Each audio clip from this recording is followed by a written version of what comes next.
Ashamaa harka fuunee hordoftoota chaanaalii Araarsi nageenya rabbitti jirtan isiniif haa ta'u isiniin jecha akkam jirtu nagaa. Har'as immoo viidiyoo ajaa'ibaa qabadhee isinii dhufeen jira. Viidiyoon isaas immoo maal akka ta'e hanga dhumaatti na wajjin ilaalaa isiniin jedha. Waanuma fuula keenyaaf ta'uudhaan isiniin jedha. Yookiin immoo ijji keenya jalli gisee gurraacha yookiin nyaarri keenya jalli ijji keenya jalli innaa gurraacha akkamitti akka ofirraa balleessinu yookiin immoo akkamitti diimeffannu yookiin immoo akkamitti bareeffannudha. Viidiyoon saayii kana wal qabateeti kan hin qabadhee isiniif dhufe.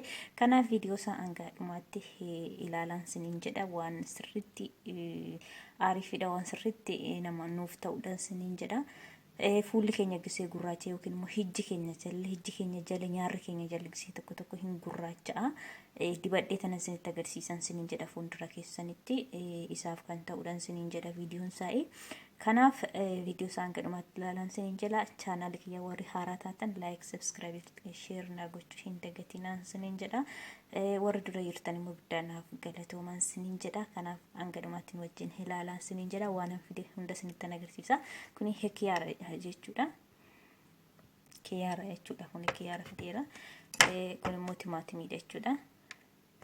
Kun immoo boqqoolloo yookiin immoo nishaa jedhama afaan arabaatiin daakuu boqqoollooti jechuudha. Walumaa galatti iyyuu irdii fideen jira. Akkuma argaa jirtan irdiidha kunin isiniin jedha. Akkamittiin akkan hojjedhu hanga dhumaatti na wajjin ilaalaan isiniin jedha. Kanaama fakkeenyaaf kaameraadhaan seenii kan hin faqaffaqu xiqqoo kaameraa namni naa qabu waan hin jirreefi kana nan faqaffaqan isiniin jedha. Kanaan nan faqaffaqaa. Faqaffaqee booda isinitti agarsiisa. Kan immoo ittiin cuunfa jechuudha. Akkamitti akkan hojjedhu hanga dhumaatti na wajjin turaan isiniin jedha. Fuula keenyaaf sirriitti kan ta'u sirriitti fuula keenya kan diimeessu yookiin immoo nyaara keenya jiru yookiin ijji keenya jalli gisee gurraacha'ee sirriitti kan nu diimeessudha. Nixibxaabii fuula keenya irra waan jiru qoshashaa waan tokko fuula keenya irra kan jiru waan sirriitti nurraa qulleessudha isiniin jedha. Kanaaf hanga dhumaatti na wajjin tura. Tole hiriyoota kiyya kun odaa keenya faqaffaqeen jira jechuudha. Akkuma argaa jirtanii. Akkuma argaa jirtan faqaffaqeen jira. Bishaan isaa bichaadha jechuudha kan nuti barbaannu. Bishaan isaa akkasitti keessaa baafanna jechuudha.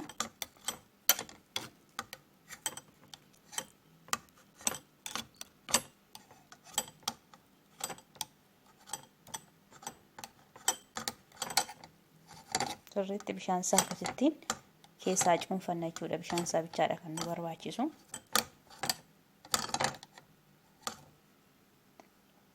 Isaan booda egaa akkas gooneeti booda kun akkuma argaa jirtan bishaan isaa akkasittiin keessaa baafadhee jira. Isaan booda akkas egaa gooneeti booda timaatimii sitti cuunfanna jechuudha. Timaatimii gimmaasha jechuudha kuni. Gimmaashadha. Asuma irratti mushkaalaa irratti cuunfanna jechuudha yookiin immoo wanfiitii irratti jechuudha. Fireen isaa akka ittiin jalaa gadi hin baaneef. Kanaaf bishaan masaa bichaadha kan nuti barbaannu.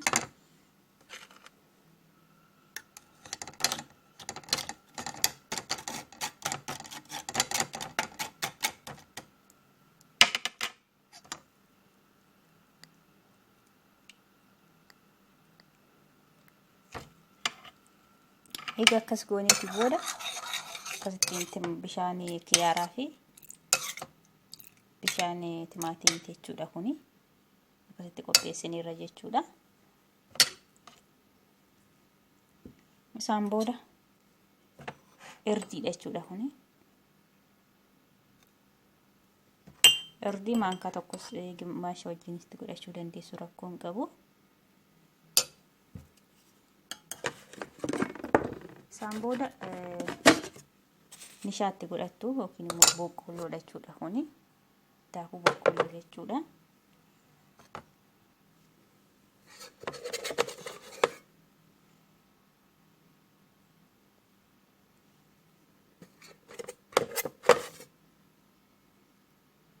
Xiqqoodhuma ishiitti godhanna jechuudha. Isaan booda akkasitti waliin rukutanna.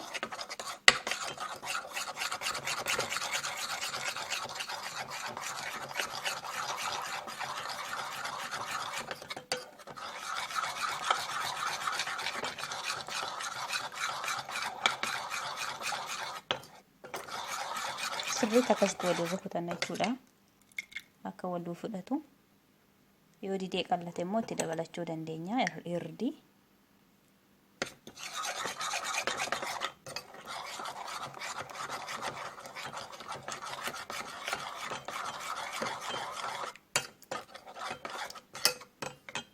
Akkasittiin egaa hojjetanneeti boona. Bishaan biraan ga'oomtu biraan jiru yaa akkuma dura isintti agarsiise bishaan kiyaaraa fi bishaan timaatimii bichaadha. Sirriitti fuula keenya bareessa. Sirriitti waan gurraacha waan nurra jiru ijji keenya jalli gisee gurraacha akkuma dura isiniin jedhe irra deddeebiin isinitti hima. Sirriitti fuula keenya ija keenya jala kan gurraacha sirriitti nurraa balleessaa, in addeessaa, in bareessaa. Kanaaf akkasittiin itti fayyadamuu dandeessuun isiniin jedha. Waanuma naannoo keenyatti argamudha. Waan fagoo miti mana keessatti mana hunda keenya keessatti wanta argamudha isiniin jedha. Kanaaf isinis immoo akkasittiin itti fayyadamuu dandeessu. Isin fuulduratti dibadheen isinitti agarsiisa. Na wajjin tura. Ashirota kiyya akkuma viidiyoo hojjedhee dibadhee jileetiin jalaa ta'ee dhiifama isiniin jechaati. Yeroo akkasittiin kan dibadhee jiru jechuudha. Kanaaf iddoo dibataan akkuma dura isiniin jedhe ija keenya kana jala jechuudha. Ija keenya kana jala kan gurraacha'udha. Akkasittiin kana keessa iji keenya keessa naannoon ija keenyaa kun kan gurraacha'uudhaaf jechuudha kan nan hojjedhe. Kanaaf ija keenya jala akkasittiin dibanna jechuudha.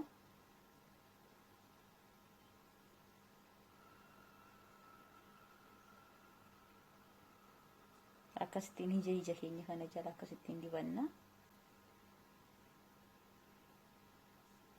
Annaa fuula keenya hundayyuu hin dibanna jechuudha. Rakkoo hin qabu garuu irra caala kan inaan hojjedhe ija keenya kana keessa kan gurraacha'u jechuudha. Kana jala nyaara keenya kana jala jechuudha. Iddoo naannoo kana kan gurraacha'udha.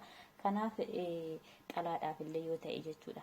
Xalaan fakkeenyaaf naannoo kana irratti gisiin irratti babba'e wanti gurraacha yookiin immoo buguriinis illee nurratti hin ba'a jechuudha. Buguriin illee hin balleessa.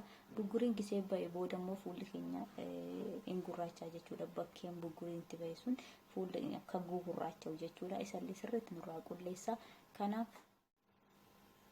Kanaaf akkasittiin itti fayyadamuu dandeessuun isiniin jedha. Kanaaf fuula keenya akkuma dura isiniin jedhe sirriitti qulleessa jechuudha. Qoshaashaa wanta tokko waan fuula keenya irra jiru hunda isaa nurraa qulleesse sirriitti fuula keenya nu bareessa akkuma dura isiniin jedhe. Fuula keenya kana jalli akkasittiin iji keenya kun jalli naannoon kun bisee nu gurraacha'e sirriitti fuula keenya hin diimessa nurraa balleessa wanta gurraacha nuti xaabii waan fuula keenya irra jiru qulleessee nuusuu nu taasisan isiniin jedha. Kanaaf isinis immoo akkasumatti itti fayyadamuu dandeessuun isiniin jedha. Waanuma mana keenya keessa mana tokkoon keenya keessa jirudha. Waan fagoodha bituu yookiin immoo gatii guddaadha waan dhufu miti. Manuma keenya keessa waan jirudha waan ta'eef akkasittiin itti fayyadamuu dandeessuun isiniin jedha. Kanaaf inna dibattanii booda immoo daqiiqaa 20 fira tursuu qabdu akkuma dura isiniin jedhe daqiiqaa 20 eega fira tursanii booda dhiqachuu dandeessuun isiniin jedha. Kanaaf ani daqiiqaa 20 fira tursaa.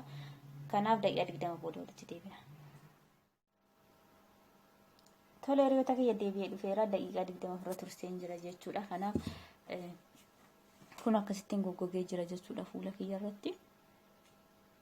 Akkasittiin goggogee jira fuula kiyya irratti daqiiqaa 20 fira turseen dhufe jechuudha. Amma nan dhiqadha fuulli kiyya akkam akka fakkaatu wal wajjin ilaallu isiniin jedha.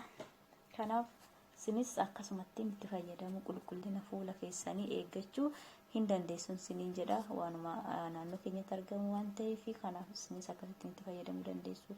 Xalaan illee fuula keessanirra yoo jiraate wanti naannoo kanatti gugurraacha naannoo kanarra innaa jiru jechuudha.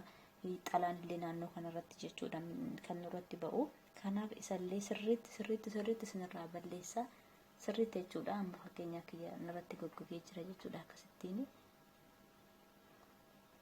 Annaa akkasittiin xalaadhaaf illee in ta'a, buguriidhaaf illee in ta'a.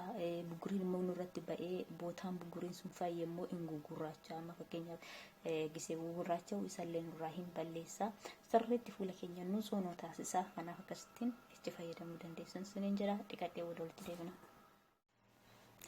Tole hiriyoota kiyya kunoo dhiqadheen jira isiniin jedha. Kan akkasittiin fuulli kiyya kan akkasitti bareedee jiran isiniin jedha. Akkasittiin dhiqadheen jira.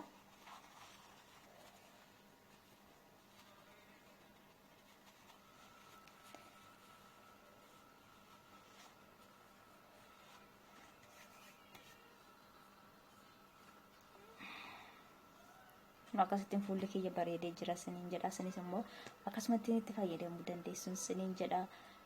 Akkuma dura siniin jedhe waan mana keenya keessatti argamudha. Kanaaf sinis akkasumatti itti fayyadamuu hin dandeessuun jira. Siniin jedha chaanaali kiyya warri haaraa taatan subscribe naa gochuun dagatina please. Subscribe naaf godha. Like share naaf godha. Yaada qabdan immoo comment jalatti naa barreessaa siniin jedha. Kanaaf turtii gaarii. Video biraatiin hanga walitti deebinutti nagaan nu tura.